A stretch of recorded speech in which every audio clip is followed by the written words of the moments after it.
Bismillahirrahmanirrahim. Assalamualaikum warahmatullahi wabarakatuh. Alhamdulillah, Allah masih memberikan kepada kita semua nikmat sehat, nikmat kesempatan. Semoga kita bisa memanfaatkan nikmat-nikmat yang Allah berikan kepada kita dengan sebaik-baiknya. Baik adik-adik semuanya, pada hari ini kita akan membahas secara sekilas tentang perbedaan individu. Salah satu kebesaran Allah yang menjadi hal yang harus kita syukuri adalah Allah menciptakan masing-masing manusia dengan keunikan dan potensi sendiri-sendiri. Tidak ada di dunia ini orang yang memiliki hal-hal potensi ataupun keunikan yang sama persis, tidak ada. Ini menjadi tanda-tanda dari kebesaran Allah. Nah, hari ini kita akan belajar secara sekilas apa saja yang termasuk dari keunikan-keunikan yang dimiliki oleh peserta didik kita.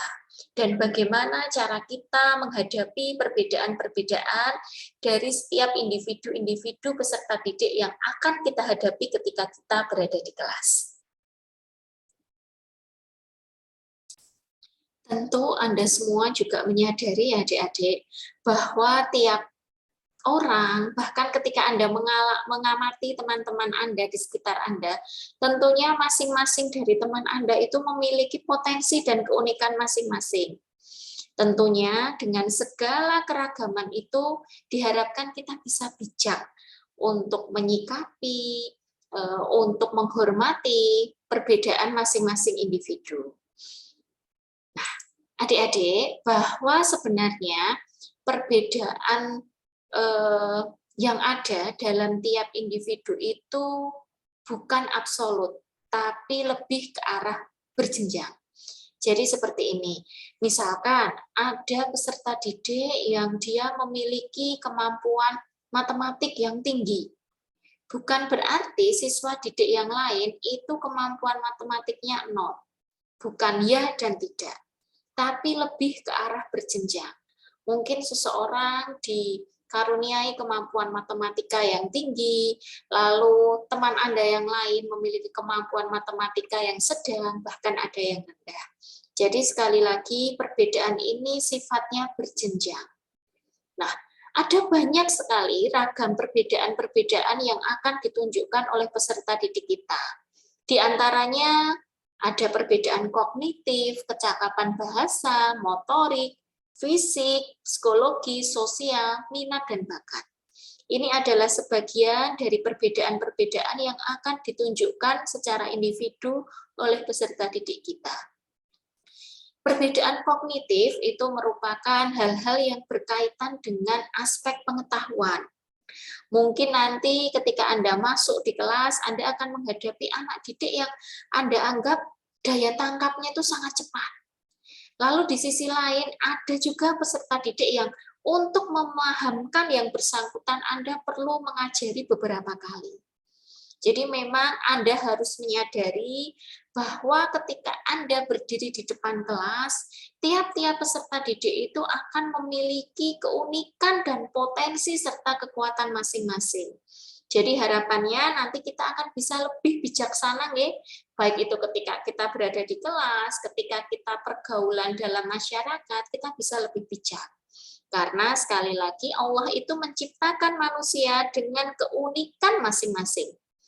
Nah, ini adalah beberapa hal, contoh-contoh dari perbedaan yang ditunjukkan oleh peserta didik kita. Nah, sekarang kita akan berbicara tentang bakat dan minat. Sering ya kita mendengar tentang bakat dan minat, dan terkadang kita menganggap itu adalah hal yang sama, padahal sebenarnya berbeda.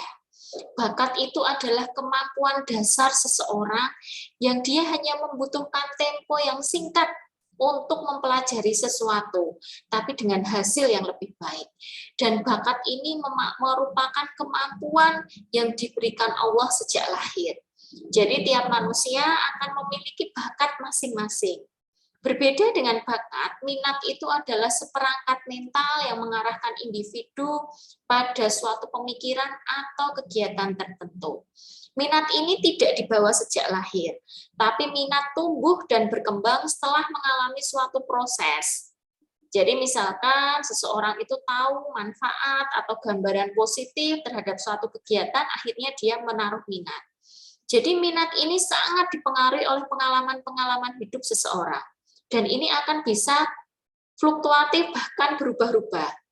Jadi misalkan ketika di sekolah dasar, Anda sangat menyukai matematika, Anda berminat, Anda senang mengerjakan soal-soal matematika. Tapi misalkan di SMP kebetulan Anda merasa tidak nyaman dengan gaya mengajar pendidik matematika, akhirnya ketika SMP Anda tidak berminat terhadap matematika. Jadi minat ini sangat fluktuatif sekali dan memang dipengaruhi oleh kejadian-kejadian yang dialami tiap-tiap individu. Nah, ketika kita berbicara masalah bakat dan minat ya, nanti mungkin Anda akan bertanya-tanya, bagaimana sih seorang guru, seorang pendidik, bahkan orang tua gitu ya, bisa mengetahui bakat dan minat. Nah, ini nanti insya Allah akan kita pelajari pada pertemuan depan, bagaimana kita itu bisa memetakan bakat dan minat dari siswa-siswa kita.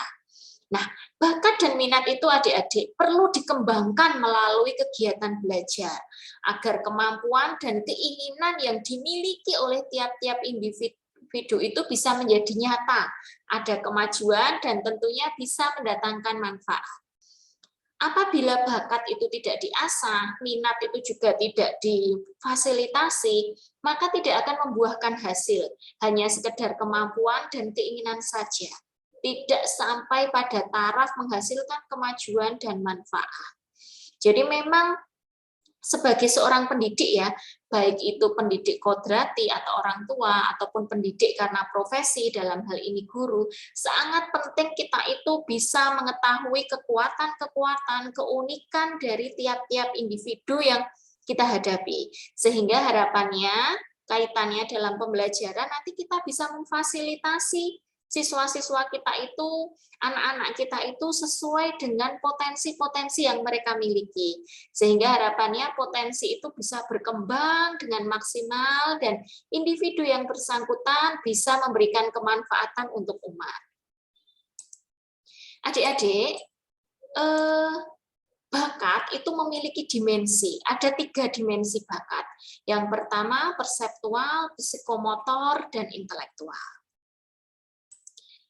Dimensi perseptual itu terdiri dari faktor-faktor kemampuan dalam mengadakan persepsi, misalkan perhatian, kecepatan, orientasi ruang.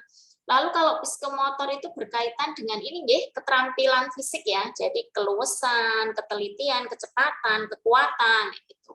Kalau intelektual berkaitan dengan faktor ingatan, pengenalan, evaluatif, dan hal-hal yang berkaitan dengan proses berpikir. Nah, adik-adik, dalam dunia pendidikan, kita mengenal adanya konsep tentang kecerdasan ganda. Manusia itu memiliki kecerdasan ganda dengan beberapa kombinasi tonjolannya. Ini juga patut kita ketahui sehingga nanti kita bisa memberikan stimulus yang tepat dalam proses pembelajaran. Lalu apa sih implikasi kecerdasan ganda ini dalam pembelajaran? Adik-adik, jadi manusia itu memiliki kecerdasan ganda. Ada 8 kecerdasan ganda. Yang pertama naturalis, body kinestetik, intrapersonal, interpersonal, linguistik verbal, matematika, spasial, dan musik. Semua dimensi ini, semua kecerdasan ganda ini dimiliki oleh manusia. Hanya saja ada kecerdasan-kecerdasan yang lebih dominan dan menonjol. Sebagai contoh ya, misalkan saya itu kuat di intrapersonal dan interpersonal. Jadi saya relatif mudah untuk mengenali diri saya sendiri. Saya juga mudah untuk membangun komunikasi dengan orang yang baru atau berkomunikasi dalam sebuah tim kayak gitu. Tapi saya lemah di spasial. Jadi bingung kalau harus menentukan jalan ke utara, belok ke timur, belok ke selatan, itu nanti saya akan bingung. Sekali lagi, bahwa tiap-tiap peserta didik kita itu memiliki ini semua adik-adik, tapi dengan penonjolan masing-masing. Nah, sekarang tentunya sangat menarik ya ketika Anda mau merenungi sejenak, bahwa kelak ketika Anda berada di depan kelas, Anda akan menghadapi siswa-siswa dengan kecerdasan, kekuatan, potensi masing-masing. Lalu bagaimana menjadi seorang guru ataupun sebagai seorang pendidik kita perlu bersikap? Tentunya kita yang pertama tidak boleh menyamaratakan kondisi peserta didik kita. Kita tidak boleh berambisi bahwa semua harus pintar matematika. Semua nilai bahasanya harus maksimal, itu tidak bisa. Karena tiap peserta didik kita memiliki keunikan dan potensi masing-masing. Itu yang pertama. Yang kedua, tentunya ketika kita sudah bisa memetakan potensi masing-masing dari peserta didik kita, kita harapannya bisa memberikan stimulus agar potensi-potensi kekuatan tersebut bisa berkembang dengan baik. Sebagai contoh, misalkan ketika Anda berada di kelas, Anda melihat bahwa, oh, ini ada siswa saya yang kecerdasan musiknya itu tinggi. Ada kalanya mungkin Anda bisa memberikan tugas kepada yang bersangkutan, misalkan untuk menghafal ini nama-nama atom dalam periodik unsur, yang bersangkutan diminta untuk membuat lagu seperti itu. Jadi kita perlu memfasilitasi keunikan-keunikan peserta didik. Yang ketiga, dalam proses pembelajaran kita harus melakukan variasi pembelajaran sehingga tidak menjenuhkan peserta didik. Misalkan ada kalanya kita melakukan praktikum sehingga untuk anak-anak yang memang kinestetik gitu ya, itu nanti akan terfasilitasi. Ada kalanya kita menggunakan pendekatan pengamatan langsung di alam. Ada kalanya kita mengajarkan peserta didik untuk belajar dalam tim. Sehingga apa? Semua kecerdasan-kecerdasan ini bisa distimulus dengan baik dan masing-masing peserta didik tidak jenuh dalam proses pembelajaran.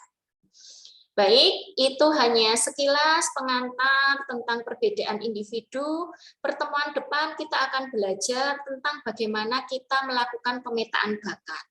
Harapannya dengan kita mengetahui, kita menyadari bahwa masing-masing peserta didik kita itu memiliki potensi dan keunikan masing-masing, kita bisa memberikan stimulus secara tepat, dan juga kita bisa menghargai keunikan masing-masing dari peserta didik kita. Terima kasih. Alhamdulillahirabbil alamin. Assalamualaikum warahmatullahi wabarakatuh.